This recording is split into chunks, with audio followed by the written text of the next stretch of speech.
Hi, everyone. Welcome to the Entrepreneur Motivation Podcast. I'm your host, Chris Bello, and today I've got Ken Proctor on the show. Ken, welcome. Thank you, Chris. It's great to have you. And why don't you go ahead and introduce yourself real quick for the audience so we get a good idea of who is Ken or Kenneth Proctor? I see your awesome background on your Zoom call. Thank you. Actually, I was in the footwear business for 25 years, starting at a sales rep, working my way up to president. And then the last day of the year of '06, I got fired. And I was about to accept another role a couple weeks later. And I decided, I don't want to do this. I don't want to work for somebody. I want to work for myself. I'm no stranger to manufacturing. I've been a sales rep. I've led a company. I can do this. And we sold our house to finance this. This was in 2007. And I started a company, I scaled a company, I sold a company. And after I sold it, I didn't know what to do. I hired a career coach. And after about 4 months, he challenged me, you need to be a coach. And that's how I became a coach and a Vistage chair, which Vistage is an organization that puts business owners and CEOs together. And we kind of challenge each other to become better from one CEO to another. Awesome. And what was your company related in? I'm just curious. Was that also in the footwear industry since you had experience there? Footwear manufacturing. Yep. Okay. Awesome. Chris, if I whipped off my shirt and showed you all the shrapnel wounds from all the mistakes I made, you would be really impressed. I made thousands of them. I did see that on your bio, how you made tons of mistakes, you corrected, and you eventually launched. I mean, even with your Vistage group, you've launched several groups and you've seen success there. And some of the topics that we're going to be talking about are things like failure is okay and we should embrace it, which I can tell already. You are a student of failures and the lessons that they can teach us. So what were some of the failures was there one failure that really stood out that was like, gosh, I don't think I'm going to recover from this? I'm just curious to learn. How much time do we have in this podcast? 8.5 weeks, Chris. Probably my greatest failure as a Vistage coach or Vistage chair was I launched my group quickly. The success rate for launching a group is right around 20%. And that was what it was in our training group. I launched quickly with 9 members. You need 8 to launch. Quickly spiked it to 11, and I dropped to 5. And all of a sudden, I suffered terribly from imposter syndrome. And the more clients that I lost, the harder I dropped to my knees to try to sell and beg them. And I realized every time I did that, I diminished my position. And so I sort of did a hard pivot. That was probably my biggest failure. Now I'm making virtually no money, and I'm trying to support a family of 5. So I did a hard pivot, and I started asking the members or the prospects really, really tough questions that nobody is going to ask them because they're the CEO. And I can remember very clearly asking one prospect, he was in another group, and I got called by that other chair, and he said, hey, do you want to talk to this guy, Paul? He's unhappy with the group. Sure. I said, so Paul, why are you unhappy? He said, well, my mother always said that if I'm the smartest guy in the room, I'm in the wrong room. Okay, that's pretty arrogant. And I said to him, so you're the smartest guy? Yep. And I said, Paul, I have news for you. Every single member in my group is smarter than you. And he wasn't used to hearing that, Chris. And I thought, okay, don't sell, ask a tough question. Tell me why you feel you are the smartest guy in the room. And I really drilled on him. And I finally asked him one last question. And I said, I'm going to ask you this question. I'm going to go to the men's room, get a cup of coffee, take a few minutes extra. I want you to think about this. There's an Irish proverb that says, when you run from a ghost, it chases you forever. What ghost are you running from? Mind you, this guy's running a $500 million company that he started. And I came back, he closed the door, and he said, I came to this country 35 years ago with $200 and a toothbrush. And I am desperately afraid of going back to that. So here's a guy with a huge company, really, really successful by all measures, definitely arrogant. And that's the ghost that's chasing him. And so I realized at that moment in time, instead of selling, ask the tough questions, embrace failure, be authentic. And when you are authentic to somebody, it gives them license to be authentic and transparent with you. And most people are afraid to do that. Why do you think that is? Why do you think most people are afraid of authenticity or showing maybe because they're vulnerable at that point? Exactly. And they don't want to be judged. I get it. I mean, the amount of Instagram and Facebook users, Chris, equates right. to approximately half the world's population. Think about it. Yeah, it's a lot of people. It's a lot of people. And certainly I know people that post all the time, especially on Facebook. And I will ask a particular, like a neighbor of mine, I see you posting a picture of your kids all the time. Yeah, well, we have family all over the country and they want to see the pictures. No, they don't. I mean, let's be honest. They don't.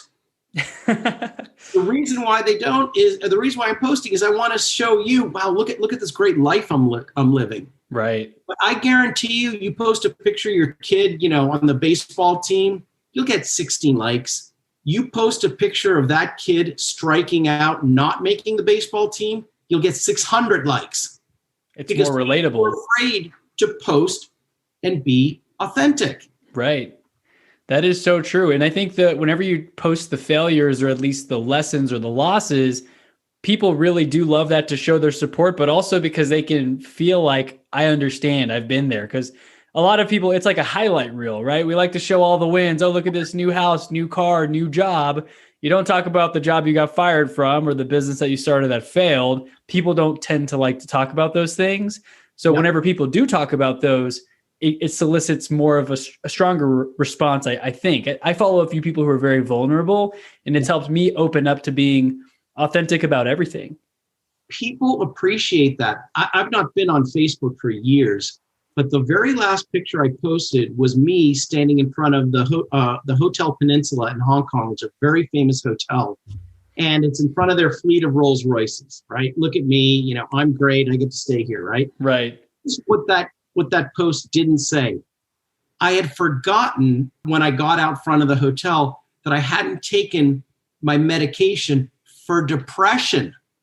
So I had to go back up to the room and take that and then take that picture. But you don't see that in the caption, right? Right. But you know what? I mean, I certainly wouldn't have posted it back then. I've got no problem talking about it now because I can't think of one person that doesn't have their challenges or battles or issues, not one. And when you give somebody permission to talk about it by being authentic yourself and you really listen to them, Chris, it is so close to love, most people can't tell the difference. Truly. That's powerful. Yeah. That's so powerful. Do you have any suggestions for anyone listening now who struggles with sharing those, not just the highlight reels, but also the authentic, the tough parts, right? Do you have any advice on how to start doing that for someone who's never really opened up like that before? Absolutely. You don't have to start with, did you know that I'm fighting depression? I mean, you don't have to start there. Right. Let's start with, a mistake that you made. Hey, I just want to let you know, Chris, this is a mistake that I made that I'm committed to not making again. But this is what I've learned from it. This is what you should learn from my mistake. And this is how you know that I'm not going to make the same mistake moving forward. What's wrong with that? What's wrong with admitting that? Who do you know in this world, Chris, that doesn't make mistakes? It's true. We all make mistakes. We don't like to talk about them because you're right. I mean, we don't want to look bad or like we're failure or we're not as good as someone else at something, but that's how we learn. I mean, that was one of the things, like failure is okay and we should embrace it because that's how we get experience. Like you mentioned earlier, I mean, the failures are the lessons, right? But I guess, how do you make sure you get the lesson out of the failure? Because a lot of people, they're so afraid of failure, they don't want to try new things and that keeps them stuck. Chris, what is something you failed at in the last year? I failed at several landing several clients. I've pitched people on, hey, you should buy or sell a house with me, that ended up going with someone else for one reason or another. And so think about somebody recently that you pitched selling a house with you and they went with somebody else. What do you think? What did you learn from that? I like to ask why they went with someone else. Like, what was the reason? I want to make sure I take the nugget. Was it something I said? Did I not have the amount of experience that they were seeking? Yeah. And so I guess I kind of learned maybe how to change my presentation or take something out that didn't resonate or just rub somebody the wrong way. Would you have learned that lesson had that person said yes to you? I would not have. I would have assumed, okay, this presentation's perfect. It's converting. So how valuable is the lesson, right? Very valuable. I may get tens of thousands of dollars now that I can make that adjustment. That's right. You learn when you get feedback from people. And I'm going to tell you, a lot of people are afraid to get feedback. You have to embrace it. Now, there is a difference between an opinion and feedback. An opinion might be, let's say that I'm a speaker, okay? And I show up on stage and I'm talking to a bunch of CEOs and I'm wearing a pair of wrinkled khakis, a stained shirt, and shoes that are beaten up, okay? And you come up to me and you say, I don't like the way you dress, Ken. Okay, that's an opinion. But if you said to me, Ken, I think that if you wore a pressed pair of khakis and a clean white starched shirt, a blazer and a pocket square and shine shoes, I think you would have more executive presence, and I bet you could charge more for your presentation. That's feedback. Feedback has the how and the why. An opinion has neither. I will absolutely take your feedback, Chris, all day, every day. Bring it. Your opinions, not so much. That makes sense. And I guess that kind of goes to the constructive criticism. If someone's just making fun of you or telling you what's wrong without offering a solution, that's probably more towards the destructive / opinion, versus constructive criticism would be giving you the feedback of, hey, so this is maybe a little bit of opinion, but also showing why and how you can fix things. It's more like coaching in a way, right? It is. And when you are able to admit your mistakes, that is so rare among people that you immediately stand apart. Immediately. And, so if I said to you, Chris, I'm going to tell you, I made so many mistakes when I was trying to onboard Vistage members.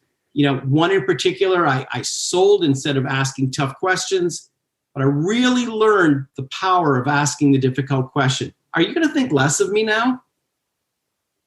No, if you're asking the difficult questions that no one else will, we probably think more of you, if anything else. Exactly. And being able to ask the difficult questions, that's really powerful as well. And as an entrepreneur, you have to be able to ask the difficult questions.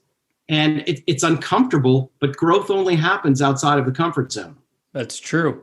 What are some examples of difficult questions? Is that more for clients or employees, team members, just having those difficult conversations that we like to avoid in general?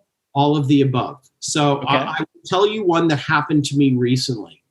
So I have a client, good-sized client, and we had gotten together on a Saturday, more of a social thing than anything else. And we were having dinner together, and he looked up at me and he said, my daughter is a 30-year-old loser. Now, I'm going to tell you, Chris, that hit me quite viscerally because I'm a father. I love my children. And I would never call them that. Never, right? And I looked at him and I said, what part of that statement are you willing to own? And man, it was as if I hit him in the bridge of the nose with a brick. That's a powerful question. Yeah. Really powerful question. And he looked down and for about 15 or 20 seconds, which is an eternity, and he looked up at me and he said, most of it. That's a really difficult, powerful question. Another example I'm happy to tell you about has nothing to do with sales or clients or prospects, happened recently in my doctor's office. So I went for my yearly physical and I was filling out the paperwork. And I noticed that they have a new rule, essentially, that if you're more than 15 minutes late, you get dinged with a $25 fee. Okay, look, I get it. If you miss an appointment without canceling 24 hours, I get that. But the 15-minute late part, I struggled with that. So on the bottom of that paper, I wrote an addendum. If the doctor is more than 15 minutes late seeing me, I get a discount. It would be $25. Okay. Right. And I brought it up to the front and I presented to him, and the lady looked at it and she said, we can't sign that. Now I could get all emotional and challenge her. Well, what do you mean you can't sign it? I just said, help me understand why. And she said, well, that's not our policy. I said, well, okay, I understand, the doctor is late sometimes, he's seeing patients. Why does that apply to me and not to him? Why is this door not swinging both ways? Right. And I mean, it was as if I had tied her lips together. She didn't know what to say. But we as a society, Chris, are conditioned to just say, okay, I'll sign it.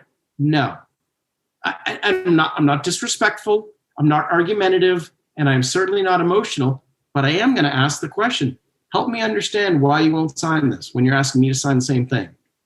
And she said, well, sometimes the doctor has emergencies come up. And I said, and what do I do for a living? I don't know. Didn't even know. Yeah. No. So I'm going to ask the question. That is so fair, because why is someone going to think that their time's more valuable than yours in a way? That's one thing that's a big pet peeve of mine, I'm sure for you too. Like someone canceling appointments last minute, or they're just 10 minutes late. They're not respecting your time in the same way as you would respect theirs. And I think that's a perfect example there. It's like, I mean, you make so much per hour for your clients. You probably have an hourly rate that you would define yourself to be able to make. And 25 minutes, I mean, that adds up very quickly. If you're sitting there at the doctor's office for an hour, sometimes they come out 30, 45 minutes late, and your time's not valuable, but you have to get the fee if you're late to the appointment, right? It doesn't make sense. Chris, you tell me, why do we as a society accept that? We're not asking the tough questions. I'm guilty. I'm too much of a pushover in a way where I'm like, oh, okay, it's fine. Let's just sign this. We'll stay here for 30 minutes. When really we should ask the tough questions. I love how you said her lips were almost so shut. She didn't know what to say, because she probably mentioned, like, this is a great question. Why do we do this? Why is it not both ways? She didn't know what to say. Huh. And, I can give you countless examples of me, never ugly, never emotional. Just asking the questions. Just asking the question. And when you have the courage to ask those kind of questions, it gives you confidence. And confidence gives you choices. Right. That's the it factor right there. When you have choices. If you asked me, Ken, what do you want? What do you want? I'm going to tell you. You know what I want when I'm 65, Chris? I want choices. I want options. If I want to keep working, I can keep working. If I want to stop working, I can stop working. If I want to buy a Corvette, I can buy a Corvette. I want options. And I'm not going to get options by just playing nice with you go along to get along. I stopped doing that a while ago. That's super powerful. Because when you ask those tough questions, I mean, like you mentioned, I wrote this down. Confidence gives you choices, but to get that confidence, you have to have the courage to ask those questions. Right. I definitely need to implement this with a lot of my clients that, sometimes they don't really follow the process and they don't give me all the information I need to better serve them. And I kind of just let it slide. I throw it under the rug and say, oh, we'll figure it out. And typically that information that I didn't get up front comes back to bite me later on, because I should have pushed or asked those questions to really figure out, do they really want to buy or sell, or whatever the situation is outside of real estate as well. Asking those tough questions that typically we like to ignore. I agree. Let me ask you this question, Chris. Do you ever get ghosted? I have gotten ghosted. It's not a fun feeling. I hate getting ghosted. I at least want to get rejected. Just tell me no. I ask every client that, look, please don't ghost me. If you don't want to work with me, tell me why. Just let me know for my own learning. Okay, so let me share with you and your audience my ghosting policy. Okay. So we have our first meeting, and now we met face-to-face, and we schedule a second meeting, okay? Mm-hmm. Here's what I'm going to tell you, Chris. So, Chris, before we dismiss each other today, you've heard the term ghosting, right? Yes. Okay. I have a very strict no ghosting policy. If for whatever reason you decide to not pursue this, cancel the appointment, whatever, I'm going to ask you to just go ahead and text me and say, I've decided to go another way. And you have my commitment that I'm not going to call you, email you, text you 940 times. I'm going to offer you a no stalking policy as reciprocity. So I promise you, I won't stalk you for the next 6 months, bugging you every day with an email or voicemail. So, Chris, may I please have your commitment for a no ghosting policy, and I offer you mine for no stalking. May I have your commitment? Yes. That's it. That's it. Okay. They would definitely agree to that. That sounds so fair.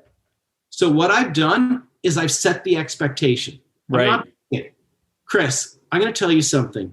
And this is for you and your entire audience. What you tolerate, you encourage. So true. About that. What you put up with, you end up with. Absolutely. And when you set expectations up front and you no longer tolerate that, vis-a-vis encouraging it, the outcome is typically different.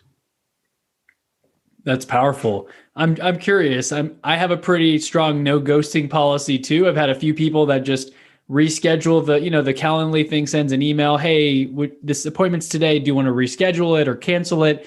And if people reschedule a few too many times without a valid reason or something like that, I kind of just take it off the table and say, hey, clearly you don't value my time. I was sitting here ready for this meeting and I don't let them rebook. Is that kind of your policy as well? If they ghost you and they come back to you a month or two later, you let them know, hey, that no ghosting policy, I don't know if we're going to be a good fit. I'm going to go ahead and I'm going to set the expectation. So it happens 2 or 3 times. I'm going to reach out to them and I'm going to say, hey, Chris, I just need to know, would you help me understand the foundation of your, you schedule something, then you cancel. Help me understand that. And then stop talking. Okay. Well, my schedule's crazy, whatever. And, whatever. Okay. So look, here's what I'm going to do. I'm going to go ahead. We're going to schedule one more time. And if you cancel it, it just is going to demonstrate to me that you're really not that interested. And I'm going to move on because you know what? I'm an actionable realtor. And right now it's a really hot market right now. I'm just going to move on to the next. And if you don't want to schedule another one, please tell me that now. That's okay. Again, I'm setting the expectations up front.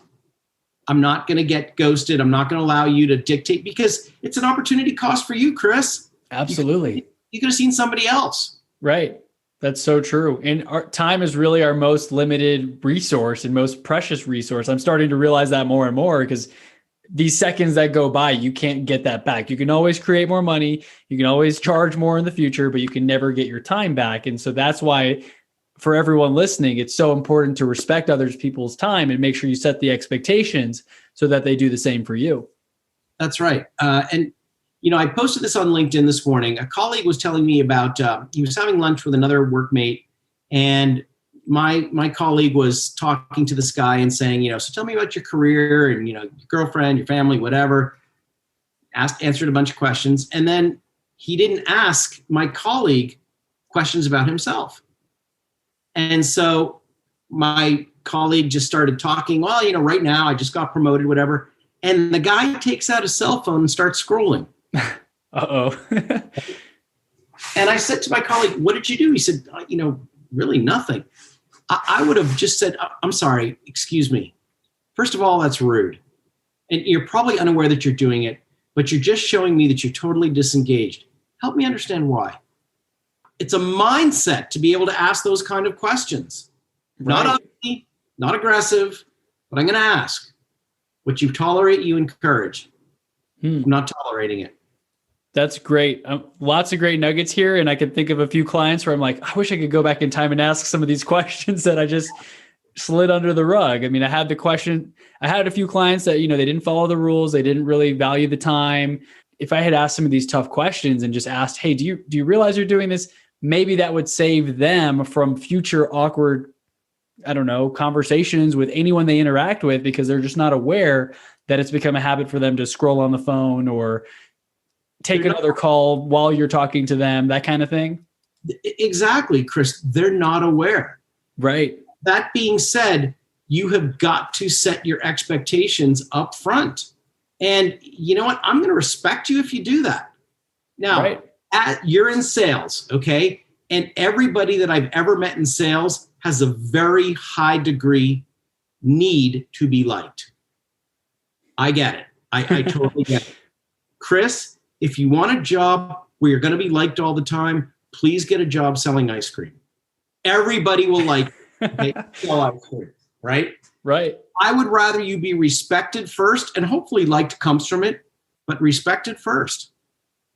I mean, that's what I go for. And the only way to be respected over liked is to be able to ask the tough questions. And I will say, Chris, I have no right to ask the following. I'm going to ask you a very difficult question, but I need your permission first. May I ask you this tough question? Go ahead and stroke the opt-out key if you'd like. May I ask you the question? I said that to 1,000 people and nobody's ever said, no, don't ask me. So you just gave me your permission. So now I'm going to go ahead and I'm going to ask you that really tough question. Tell me, why do you keep canceling our appointments?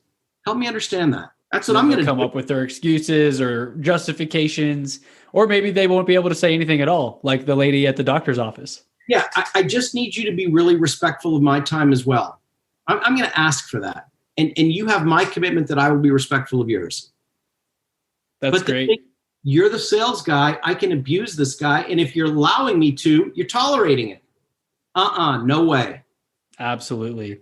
I actually just had this recent experience where I actually moved to Denver, Colorado recently from Houston. So I have my business there and I've got a few people helping me on the ground while I build a team up here. And I referred one of the leads that came to me to another agent out there. And she's there at the house and she's like, hey, how well do you know this guy? Because he's 30 minutes late and he says he's coming, but he's not here yet. And I'm like, oh my gosh, I'm so sorry. I don't know him, but my friend's dad referred him to me. So I kind of know him. But that was an example. And this guy's a doctor, right? So going back to the medical example, it's kind of funny. Like it happens to be a doctor who's running late without giving a heads up or anything. And so she's sitting here twiddling her thumb. She could be doing other things, but she also has the dollar signs, the potential price point of the house he's looking at in mind. So there's that fine line. And I told her like, hey, I cut clients like that loose. If he does it again, it's not worth the commission, in my opinion. I would just go another route because he does not value your time to even give you a heads up, no emergency or anything. He's just running 30, 40 minutes late for no reason. And if you allow it, if you tolerate it, it becomes something that they'll continue to do. You're absolutely right. And you got it exactly correct. I see dollar signs. So I'm willing to tolerate bad behavior in lieu of dollar signs. And eventually, if I'm your client and I know that I can come 30 minutes late without any repercussion, I'm going to do it. It's exactly. On my schedule, okay? Look, what I charge for coaching, I'm going to tell you, it's a lot, right? I absolutely promise you, we start on time, we end on time, every time. If I am more than 1 minute late, you're going to get a text from me that says, Chris, I'm running 2 minutes late. I get a lot of blowback about that. Oh, don't worry about it. You don't need. Yeah, actually I do, because I told you 3:30. And so I want to be one of those guys. And I read this recently. The average person, according to Google, knows 600 people. 600. How many people, Chris, do you know that do what they say they're going to do 95% of the time? I don't even know. Maybe 5 to 10 people that I can think of that are always on time, always do what they say they're going to do. The average is around 2. So you're talking wow. 2 out of 600. So you're talking about a third of 1%. Imagine what happens if somebody says, yeah, I could tell you, I know a guy, Chris Bello. He's one of those 2. I mean, imagine how your life changes if you become that guy, if your audience becomes that person. Your life changes. Trust changes everything. I really believe that. And I push my clients diligently to do what they say they're going to do. Definitely. That's powerful. And I love the text or even an email like, hey, running 2 minutes behind. I do the same thing because if I'm not there right on the dot, I know, gosh, if that person's sitting there looking at the clock, wondering, okay, is this guy even going to show up? Is he reliable? He didn't do what he said he was going to do. You're already breaking that micro commitment, showing up late to the first appointment or whatever it is. I mean, the first intro call, imagine being late to that. You're already starting off on the wrong foot. So imagine if I come to that appointment holding a Starbucks and I'm 12 minutes late and I say, I'm sorry, the drive-through line was crazy. Yikes. Now what? Not good. Exactly. Okay. I grew up in a house where I heard every week for the first 18 years of my life, if you're not early, you're late. I get it. I understand. I want to be in that 0.03%. So, and by the way, the whole Starbucks thing makes me realize something I want to impart to you and your audience. I have yet to meet one person that has excused their way to success. Ever. Mm-hmm. Ever. And I will share this with you. I have a client that is about to sell his company for multi-million dollars. And this guy, he lives in Puerto Rico. 3 weeks out of the month. Comes back 1 week a month.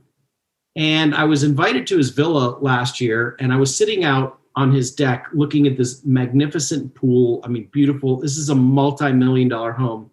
This guy was so poor when he started that he only ate ramen. That's all he ate: breakfast, lunch, dinner, ramen. And he did that until the power company turned off his power for not paying the bill. And then he ate 4 cans of vegetables for 25 cents each: breakfast, lunch, dinner, snack. That was it. So we're sitting out on his deck, and I said to him, did you ever imagine you would be sitting here back when you started? And he looked at me and he said, absolutely. I said, really? This was a guy that, by his own admission, only graduated from high school because the principal was sick of seeing him. He lasted under a semester at college. Then he left, did a couple things, started his own company. And he's a real success story. And I said, tell me why you say that. Tell me why you absolutely knew you were going to be here. He said, Ken, I never gave and I never took an excuse, ever. And I know I'm one of the few people that do that. I never give an excuse. And that's really powerful, Chris. And the most successful people that I work with have the same mindset. They don't give and they don't take excuses. When you say, I can't work out, man, I'm too busy. It's not that you're too busy. It's just that you don't value it. Man, I'm sorry, I'm late getting this report to you. I'm just covered up. Actually, it's not true, because we both have the same 24 hours in a day. It's just not that important to you. I get it. Definitely. But don't take an excuse. I love that. So don't give or take excuses. That's so powerful. I wasn't sure if he was going to say, oh, I never thought I was going to, I expected that answer. Oh, I never thought I was going to have all this, but I love that he said, I absolutely knew I was going to, because so many people do make excuses. And there's another saying that I've heard, that lack of time really is just a lack of priority. We do have the same amount of time in a day. If you didn't do something, if you didn't work out, it's because it wasn't a priority. It wasn't important to you. Exactly correct.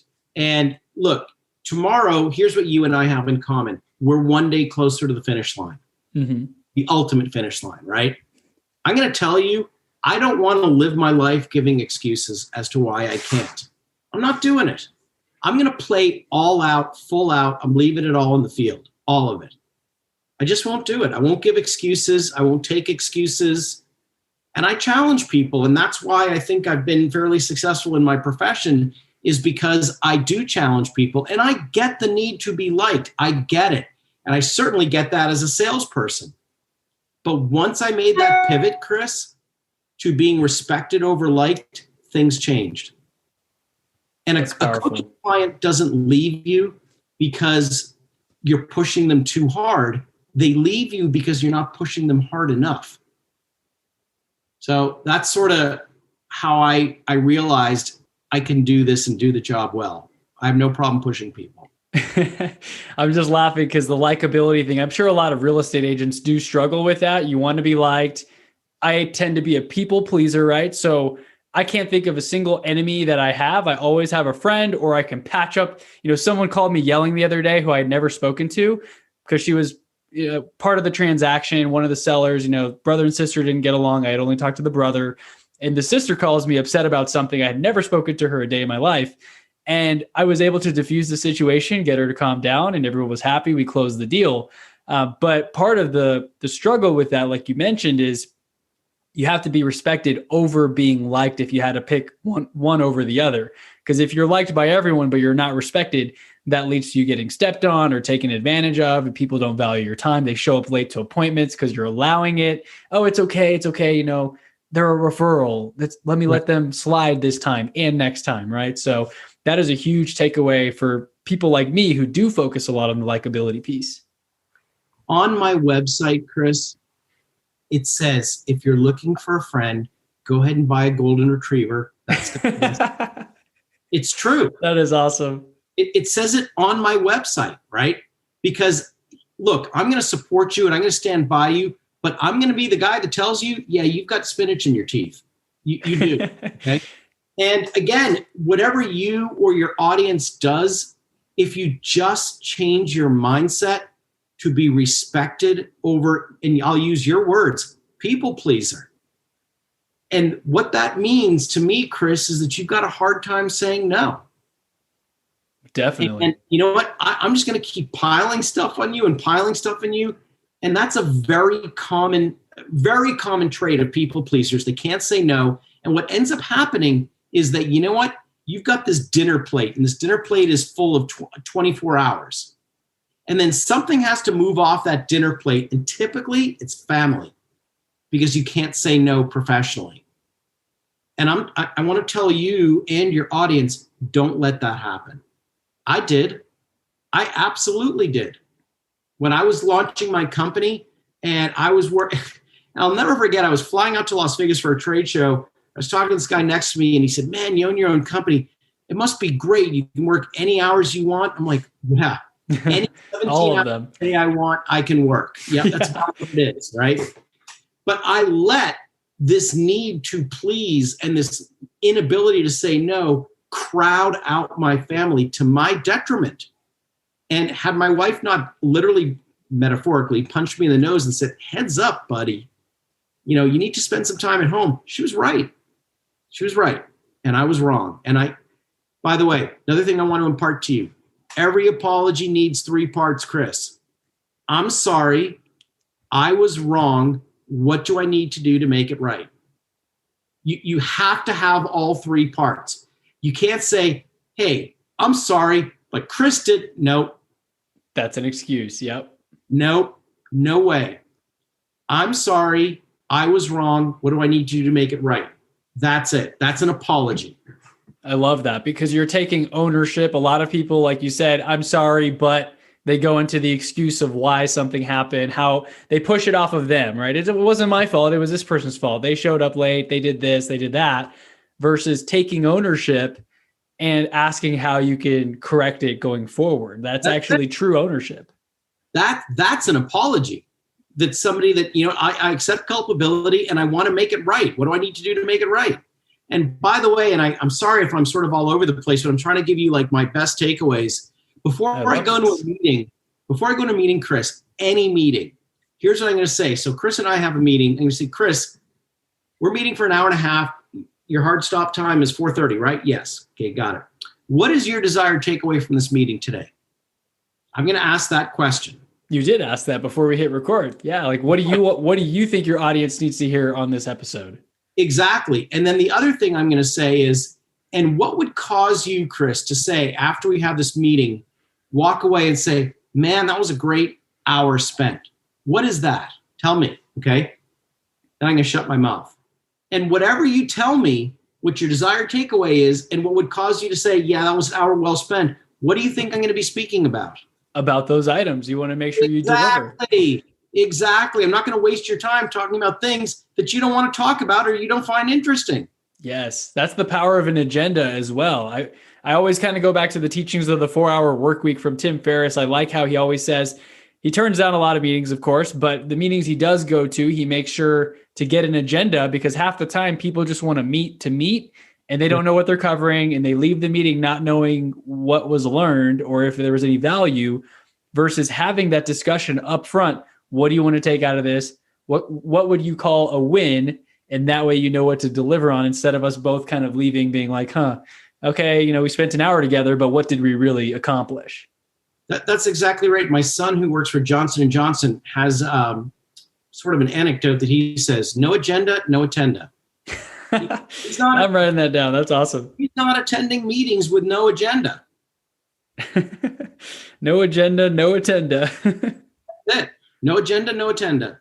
Because otherwise you're in pointless meetings. You're in meetings. I remember this when I was in corporate. I worked in a big Fortune 500 oil and gas company, and you'd be in one meeting to talk about what you covered in the last meeting. And then you set expectations for the next meeting. And it was just one meeting after the other, talking about the things that we said we were going to do that no one really ever did. And we were just always meeting about it, and nothing ever seemed to get done because there was no agenda. Which is why you need a desired outcome. And yes. By the way, do you know the average attention span of a human being? Isn't it 8 seconds or something? Less than a goldfish? Right. 8 seconds, just under a goldfish, or just less than a goldfish. So if it's 11 o'clock in the morning or 11:15 and we're having a meeting and I'm droning on, what are you thinking about, Chris? What's for lunch? And if it's after 3:30, what are you thinking about? What's for dinner? Exactly correct. So the only way to counterbalance that is to give the agenda, desired outcome, and then I'm going to start asking you questions. That's it. Then you're going to be engaged. That's so helpful. I mean, this is something that I think Calendly has been a big booking tool for me to get a lot of things answered up front, make sure that people actually answer the questions, as well as putting it on the calendar where we have an agenda. Because prior to that, it was just like, hey, when should we meet? Does this day work? Okay, what are we even talking about? So this kind of helps prepare the agenda in a way of, all right, I know who this person is. I know what we're talking about. I know how long we're talking. There's a start time and an end time. Because a lot of people also let it drag on forever. Like, hey, let's meet at this time. They don't have a defined end date, a defined outcome. And so the meeting drags on and on and on. You said this earlier, time is our most precious commodity, but we're very wasteful with it, right? Right. You have to be a steward to guarding your time. And that goes along with saying no. We get asked to go to when the rodeo is happening all the time, right? Yep. I went to the rodeo a few times. I got to tell you, I don't enjoy it anymore. I can't ride the rides. I don't want to pay $12 for French fries. I don't want to do it. Fried Oreos or whatever else they got. I eat the fried Snickers, right? Whatever. I don't want to do it. But we've always done it. We always go, right? No. I'm sorry, I'm not doing it. Mm-hmm. And well, why don't you want to go? I don't prefer to go. No, I'm sorry. And so what I challenge you, Chris, and all your listeners, become really good at saying no. Become really good. That if you ask Warren Buffett, what is his one secret to success? It's his ability to say no.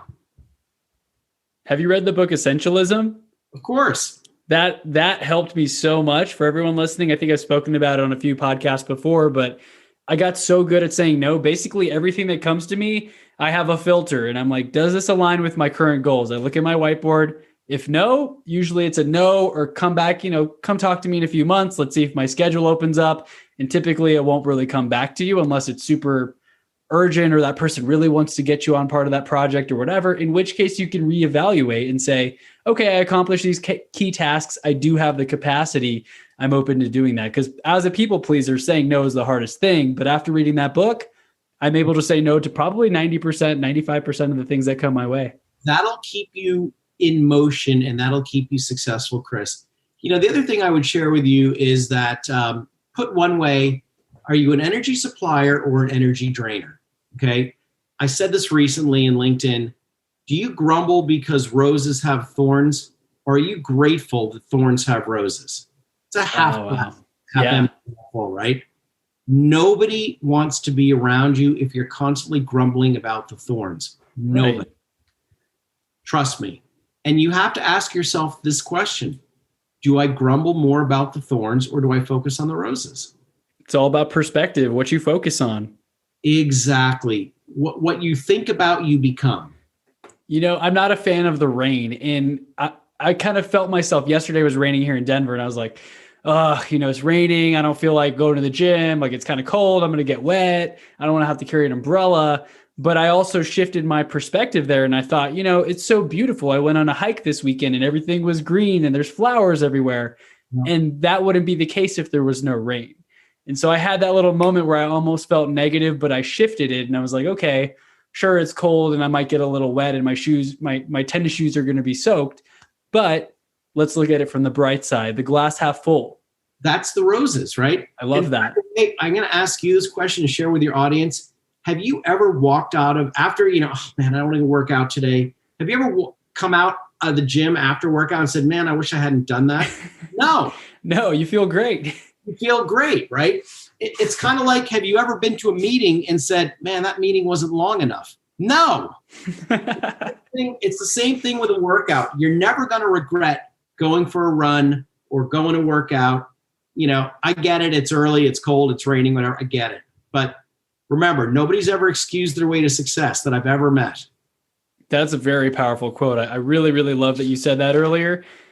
I wrote that down. No one can excuse their way to success. You have a lot of these funny like one-liners, like no agenda, no attenda. That's another good one. Because time is everything. It is. And, excuses are the nails used to build the house of failure. Truly. Truly. I can't, it's too hard. I'm too tired. I'm too busy. Forget it.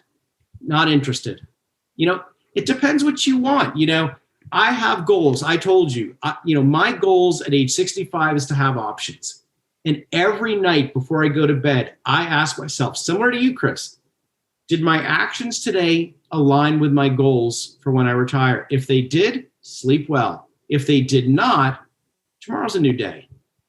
But I'm not going to just keep moving the goalpost. I mean, look, if you're a Houston Texans fan, which it's been painful over the last couple seasons, right? do the referees say, Texans, you're having a tough time winning. We're going to go ahead and move the goalpost a little closer for you. No. You keep the goalpost, you got to change things up, Yeah, that's powerful. So I know we've got a couple of minutes here. We've got about 10 minutes before our appointment, and I'm very good at hey, start at this time, end at this time, because I know people have other meetings.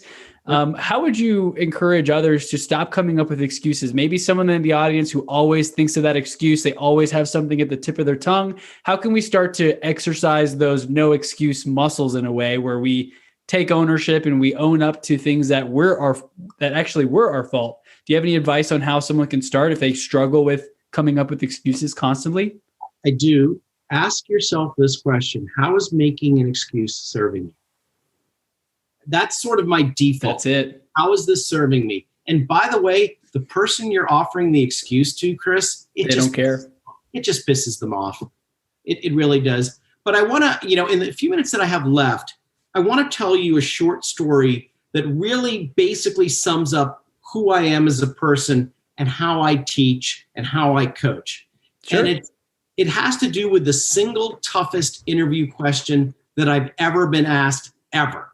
Okay? So this is back in 1995. I was applying for a job at the Timberland Company, which is an outdoor brand. Remember, I was in footwear. And from all the resumes, they pulled 20, and I was one of the 20. And they interviewed 20 of us, and they went to 15 interview, 15 to 8, another interview, 8 to 5, another interview, and then to 2. And I made it all the way to the 2, right? And they called me up and they said, Ken, we're going to bring you in. We're going to ask you one question to which there is no right or wrong answer. We're going to give you 30 minutes to think about it. We're going to come back. We're going to ask for an answer. We're going to do the same thing with the other candidate. You'll have our decision by 5 o'clock. Oof. Okay. All right. So I didn't sleep well the night before. Go in there. The guy interviewing me, his name is Tom. And he says, you ready? I'm ready. Okay.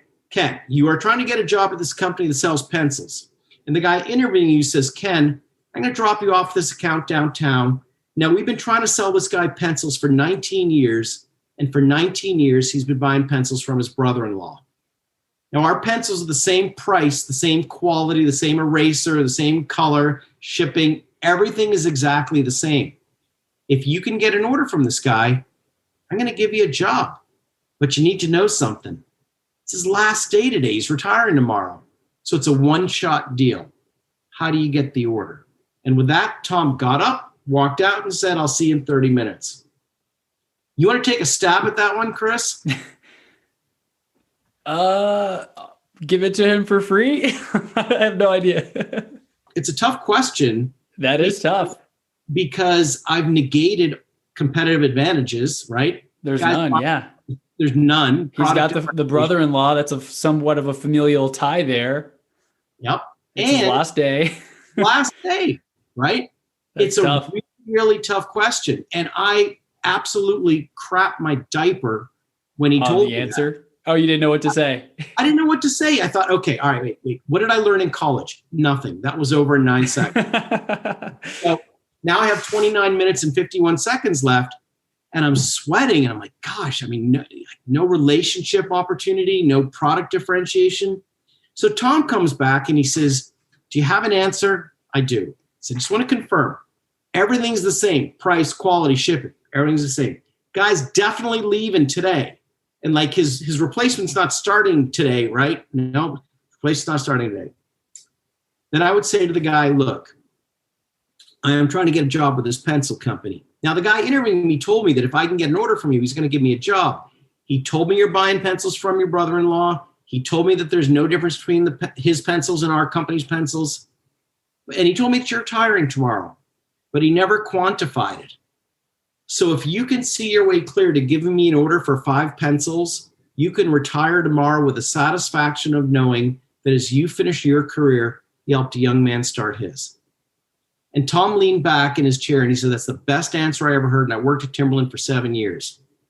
And the reason why I want to finish with that story, Chris, is that too often we as entrepreneurs or salespeople, whatever, we look at the title. We don't see the person. Right. We're just focused on the title. And we're focused on, I need this commission. I need this sale. You know what? Hold on. Take a minute. I promise you this. If you look at that person as a person and you say to yourself, how can I solve this person's issue, this person's pain? How can I serve this person? How can I be a fiduciary to this person? The money will come. If you think, I need this sale, I need this commission, whatever, it's going to be a longer journey. You got to think about the person as a person first and a title second. That's awesome. That's a great way to end it. And also kind of goes back to that vulnerability piece, because in that answer, you were being vulnerable in a way like, hey, I need this job. Obviously this doesn't mean much to you to place one order of 5 pencils with me, but that would give me the opportunity to start a career while you finish yours without also damaging the relationship with the brother-in-law who maybe had been supplying that for a while. So it's a very creative outside the box example and a great way to tie it all up. Well, I've asked that question to thousands of people, and one person got it close to my answer. Not exactly, but close. Everybody else talks about stock price and, But again, you have to look at the person you're sitting across from as a person who is battling things that you have no idea that they might be battling. Treat them as a person first. That's so true. I heard it on another podcast, make a friend, make a sale. That stands true as well. If you make a friend and you really talk to them as a person, regardless of the outcome, whether they work with you or not, chances are they're going to really want to work with you in the future if they can't do it right now, or they'll refer people to you as well. Intelligence is you win and I win. Win-win. That's intelligence. That's selling intelligently. You win, I win. I love that. Yeah. Well, thank you so much, Ken. We covered so many great things. I wrote down a lot of great one-liner nuggets here. You're very good at that, I got to admit. And you do ask the tough questions. I've heard them in clubhouse rooms and things like that. And so lots of value there. And where can our audience go to connect with you, to learn more, to see the thing about the Labrador? If they want a friend, they can get a lab. You just go to kennethproctor.com. And you can email me at ken@kennethproctor.com.